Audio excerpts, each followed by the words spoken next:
How have the fans dealt with all of this, Frank? Where does he stand in their regard at the moment?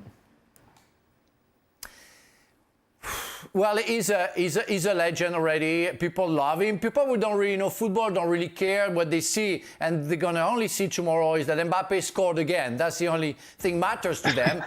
For, let's say, the others, the specialists, it's more that Mbappe being too selfish on the field, Mbappe being too much involved outside of the field. It's not what I think. It's what I think for the first part, where especially for PSG, sometimes he has to see around what's going on, and you can get bigger sharing goals and assisting goals to others, for like Neymar and Messi the last game that he played.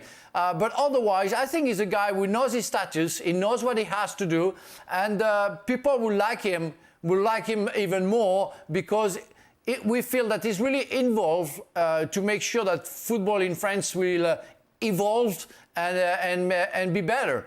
For the others, people will think he's too young to talk, let's say.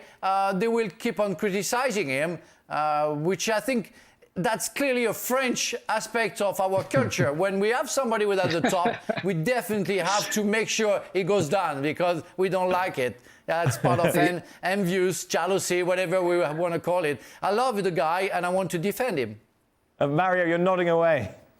Yeah, because what Frank actually said, that last part, it's so crucial because in Holland it's identical. You know, as soon as you lead the way, they want to chop your head off. And sometimes I feel like in France, it's the same what's happening to him. Look, if someone would ask me, would I prefer Mbappe to do it before the game was on? Oh, yeah, of course. But clearly, he couldn't do it because they didn't respond to him. So that's why he did it while it was during the game. But away from that, why would a player not stand up and question whatever is happening, what was the past, and he wanted to have it renewed?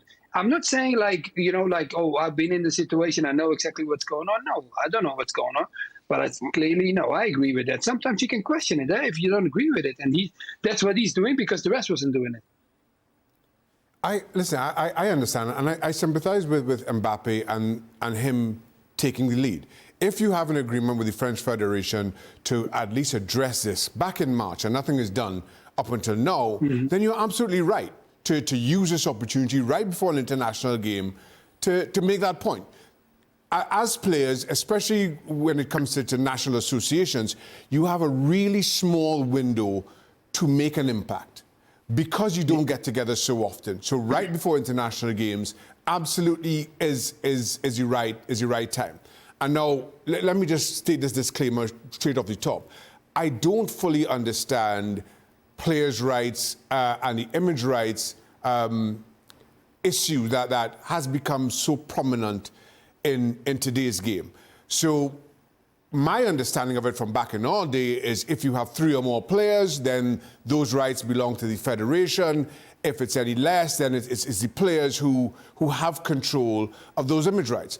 Now, the concern here for me, and while, again, I fully sympathize with Mbappe and who he is aligned with, or who, in this instance, French football, or what companies they are aligned with. And the concern for me is that as you go further, that you find yourself in this position where you have to contradict yourself. Right. Where all the good that you are trying to do ends up just feeling a little bit empty.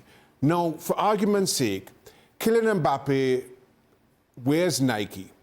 Let's say that France go on and win the World Cup, and now as part of that World Cup winning team, you are part of commercials for Adidas, for McDonald's, for Budweiser, who are all major sponsors of FIFA. Now, you are making this stand against companies, against products with France, but then you win the World Cup and you have to be subject to being a part of those campaigns. And that's where the contradiction might come back to haunt him. Now, I say that without fully understanding it because it just wasn't a thing in our day. But you've seen this happen time and time again, even back from our day, when you had so many beer sponsors in English football, and you had players coming out and speaking out about where they were gambling or beer or whatever, but then they had the emblems blazed across the fronts of their club shirts. And that, for me, is where it always gets a little bit tricky.